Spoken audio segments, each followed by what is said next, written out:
Hello, everybody. Hope you're having a good day today.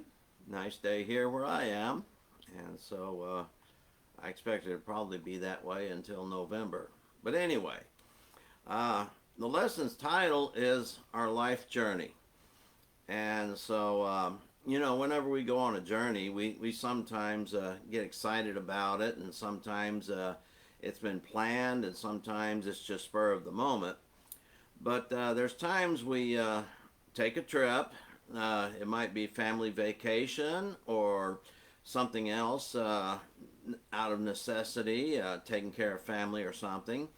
But sometimes a journey is looked upon with anticipation, and sometimes we dread making the long trips to our destination. As with any trip, there's preparations that need to be made.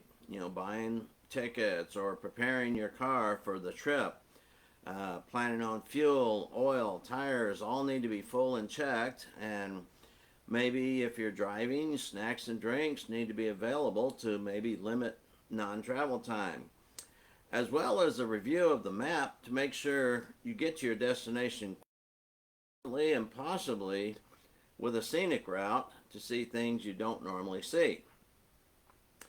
I remember many times growing up, the family growing up, we would get ready for such a journey. And we'd make plans. We decided many months ahead of time when we would go. Then, when that time got close, we started doing all the things. We made making out lists of what all needs to be done. And the excitement is just, and the anticipation is just so overwhelming. And there's so much to make sure. Did I pack this? Did I pack that? You might lose sleep that night before.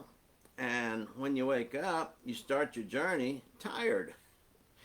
And then, how many of us have ever said when we're on a vacation, I'll be glad to get back home and back to work so I can relax? I mean, yeah, a lot of us have. And get back to our normal routine is what we're really saying. And so every journey is exhausting in different ways. Yes, just traveling in the car for 8, 10, 12 hours a day, that's very exhausting. And going places and eating at restaurants. Some people like to eat at restaurants, but if you're used to eating at home, eating at restaurants can be kind of tedious at times. And so, but every journey, it's exhausting in different ways. And it is enjoyable because we can break away from our normal routine and do something different for a change. And that's why we plan these vacations. We need to get out of here. We see the same things every day. We do the same things every day. Get out and take a trip and see the world. So we do that. And all of us who have made the trips understand the preparation that's made and goes into each journey. Now, let's make a spiritual application out of this, okay? All right. Spiritually speaking, we're already on a journey. That journey began the day we were born. And the journey is going to end when our life does. And so it's just kind of like a road trip. This journey needs to be one that we prepare for to get to the proper destination. And this usually happens on the fly as we go. I mean, that's what we've all been doing ever since we were born, just pretty much working on the fly, trying to figure out things as we go, making adjustments as we go. It's like a team, a football team. They get out there, they have a game plan, and then all of a sudden things aren't working out. Do they stick with the game plan, or what do they? No, they make adjustments. Good teams make adjustments. Bad teams don't make adjustments fast enough. And so we have to think about this. All right, we have a destination to reach, and for the truly spiritually minded person, that destination is heaven. And sadly, for many people, their journey ends at death, or so they think. A lot of people, they have nothing to look forward to. That's why they fear dying, because they think that ends it all. In Hebrews 9:27, it says it is appointed for man to die once, and after this, the judgment. Yes, there's going to be a judgment for us. And so we have to understand That's going to come at the end of our journey. And a lot of people make this journey alone, but what we can learn is that having companionship makes it a much more enjoyable trip. And driving alone is not any fun.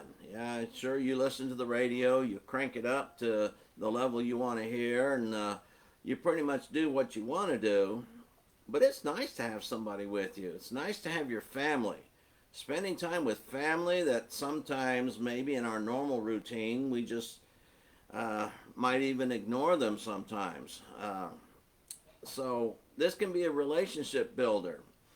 And then, of course, someone to share the driving. That's also nice to have. Helps you get there faster with less stops. And so we can do that. Spiritually speaking, we basically enjoy companionship. That's what our spiritual life is really supposed to be about, is about our relationships.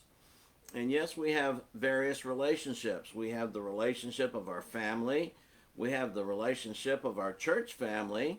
We have the relationship of coworkers or schoolmates. And we have the relationship with those in the community. Now, really, the most important ones we need to be considering are our family and, of course, our church family. And so spending time with them is great. And so sometimes even sharing new things with companions can be exciting. If you've never been to a certain place and you go someplace that you've never been, it's exciting. It's thrilling to see something you haven't seen before. And so occasionally you might meet new people and family and farming. New relationships can be fun. Framing new relationships can be fun. And so this is true, especially if our goal is the same. All right, our spiritual journey, heaven, is our goal. And when we find others on that same pathway, we learn to appreciate them so much more. And these are the exact people we need to spend time with. The people of the world do not care about heaven. And to be honest, they do not care if you get to heaven or not. And so it always amazes me why people in the church would rather spend time with non-Christians than with Christians. Because the non-Christians do not care if they make it to heaven or not. In fact, usually what non-Christians are doing doing things that'll keep one out of heaven. So these people do not care about your soul. Now, if you find somebody who cares about your soul, you found a true friend indeed. But chances are the only people who care about your soul are Christians. I mean, true Christians. Not just the worldly Christians, but true Christians. All right, so when we have people supporting us and encouraging us to make the effort to get to heaven, it really becomes easier. Our journey is not such a burden as some people surmise that it might be. I mean, we have each other to help each other along the way, and so our pitfalls that we encounter, we learn quickly that others have endured the same thing. And so that's what Peter was talking about. He says, you know, some people have suffered and don't think that you're the only one suffering, because others have suffered in the same way.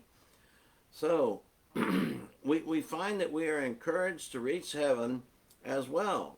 When someone is there holding your back, supporting you, and encouraging you to hang in there, be faithful to God, and the reward will be great, I mean, it makes it a whole lot easier to stay on that journey. If you're trying to do it alone, if there's nobody giving you any encouragement, what's the tendency? Well, you know what the tendency is. We're just going to quit and give up. We don't want that to happen.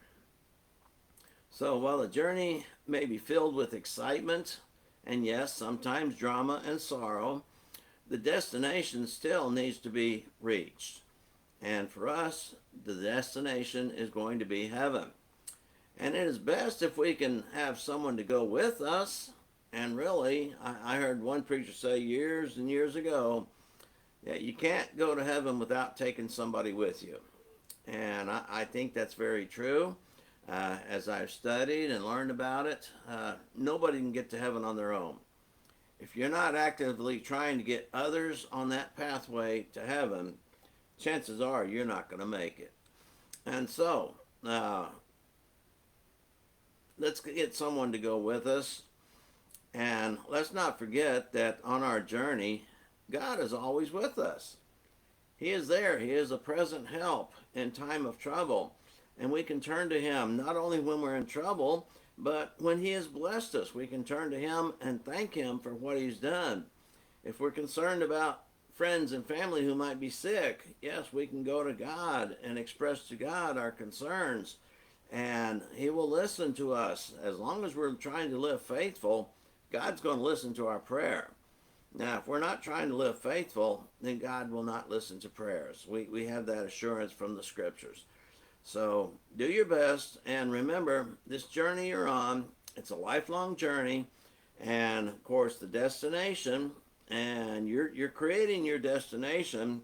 You only have two choices, so we encourage you to make the right choice and seek to do what you need to do to get to that good destination of heaven, because the other place is a whole lot worse than that and a lot more terrible.